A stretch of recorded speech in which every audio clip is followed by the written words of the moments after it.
Des magasins qui ferment, les uns après les autres. Samedi 21 novembre, Bruxelles entre en alerte 4. Des fermetures, aujourd'hui contestées par le Premier ministre lui-même. Dans la presse, Charles Michel se distancie des bourgmestres bruxellois, qui ont été, selon lui, un cran trop loin. On ne devait pas demander de fermer les magasins et les centres commerciaux. Cette décision a été prise parce qu'après la réunion du Conseil national de sécurité, une réunion bruxelloise a eu lieu.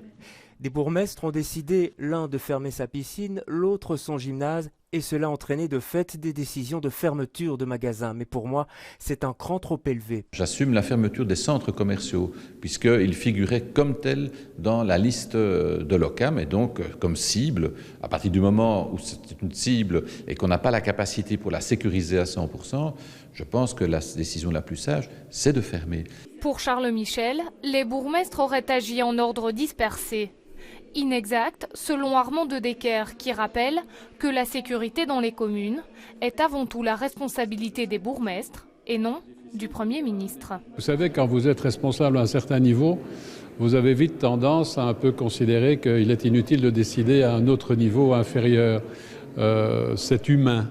Mais je pense que s'il avait été bourgmestre d'une commune bruxelloise et dans la situation que nous étions, qui était la nôtre, il aurait pris les mêmes décisions que nous. On est dans un temps politique maintenant où chacun va essayer de faire croire que c'est l'autre qui a pris éventuellement des décisions que lui n'aurait pas prises.